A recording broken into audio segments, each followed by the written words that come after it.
నమస్కారం. News 9 TV Telugu వార్తలకి స్వాగతం. దక్షిణ భారత రాజకీయాల్లో కని విని ఎరగని అతిపెద్ద పొలిటికల్ సునామీ సృష్టిస్తుంది ఈనాటి తాజా పరిణామం.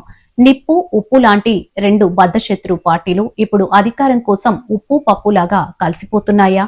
3 దశాబ్దాలుగా తమిళనాట ఉప్పు నిప్పులా రగిలిన ద్రవిడ రాజకీయాల్లో అన్నా డీఎంకే మరియు డీఎంకే ఒకే గొడుగు కిందకు రాబోతున్నాయా? అవును, చెన్నై రాజకీయ వర్గాల్లో ప్రస్తుతం వినిపిస్తున్న అత్యంత సంచలన వార్త ఇదే. ఈ వార్త వింటే దివంగత నేతలు కరుణానిధి, జయలలిత ఆత్మలు కూడా ఒక్కసారిగా ఉలిక్కిపడడం ఖాయం. ప్రస్తుతం తమిళనాట ఏ పార్టీకి స్పష్టమైన మెజార్టీ రాని నేపథ్యంలో ఊహించని రీతిలో అధికార పీఠం కోసం ఈ మహాశత్రు కూటమికి రంగం సిద్ధమైంది. అసెంబ్లీలో ప్రభుత్వ ఏర్పాటుకు కావాల్సిన మ్యాజిక్ ఫిగర్ 118 కాగా ఎంకే స్టాలిన్ నేతృత్వంలోని డీఎంకే వద్ద 59 సీట్లు, అటు ఎడప్పాడి పళనిస్వామి నేతృత్వంలోని అన్నా డీఎంకే వద్ద 47 సీట్లున్నాయి. ఈ రెండు ఉత్తర దక్షిణ ధృవాలు ఇప్పుడు మిత్రుడుగా మారి తమ బలగాలను కలిపితే మొత్తం సంఖ్య 106కి చేరుకుంది. అయినా సరే మ్యాజిక్ ఫిగర్ 118ని దాటాలంటే వీరికి మరో 12 మంది ఎమ్మెల్యేల మద్దతు అత్యవసరం.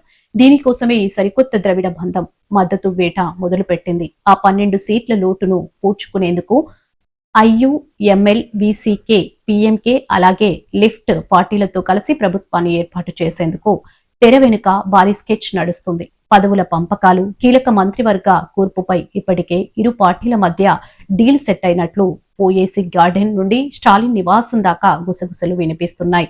అయితే ఇక్కడే రాజకీయాల్లో మరో అత్యంత కీలకమైన అంకం మొదలైంది.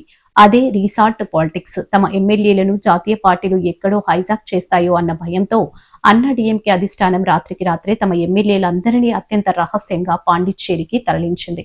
పాండిచ్చేరిలోని ఓ ఖరీదైన రిసార్ట్ లో ఎమ్మెల్యేలకు కట్టుదిట్టమైన భద్రత ఏర్పాటు చేశారు. బయటి ప్రపంచంతో సంబంధాలు లేకుండా వారి ఫోన్లు కూడా స్విచ్ ఆఫ్ చేయించారనేది మరో ఇన్సైడ్ టాక్. ఇవన్నీ ఒకెత్తైతే ఇప్పుడు తెరపైకి వచ్చిన ఒక సంచలన వీడియో ద్రవిడ రాజకీయాల్లో మరింత మంటలు రేపుతుంది. అన్నా డీఎంకే అధినేత పళనిస్వామిని డీఎంకే చీఫ్ ఎంకే స్టాలిన్ రహస్యంగా కలిసిన ఒక పాత వీడియో ఇప్పుడు సోషల్ మీడియాలో దావనంలా వ్యాపిస్తుంది. ఈ వీడియో చూస్తుంటే ఈ రెండు పార్టీల కలయిక ఈనాటిది కాదని, ఎన్నికల ముందే వీరిద్దరి మధ్య లోపాయికారి ఒప్పందం జరిగిందన్న అనుమానాలు బలంగా వ్యక్తమవుతున్నాయి. ఇది ద్రవిడ ప్రజలను దారుణంగా మోసం చేయడమేనని, అధికారం కోసం సిద్ధాంతాలను గాలికి వదిలేశారని విపక్షాలు, ప్రజలు బగ్గుమంటున్నారు.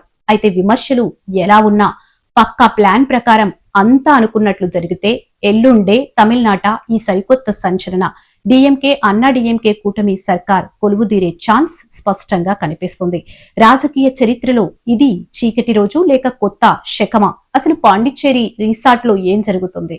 ఈ హై వోల్టేజ్ పొలిటికల్ డ్రామా ఎటు దారి తీస్తుందో ఎప్పటికప్పుడు మీకు అందిస్తూనే ఉంటాం. చూస్తూనే ఉండండి న్యూస్ 9 టీవీ తెలుగు. జై హింద్.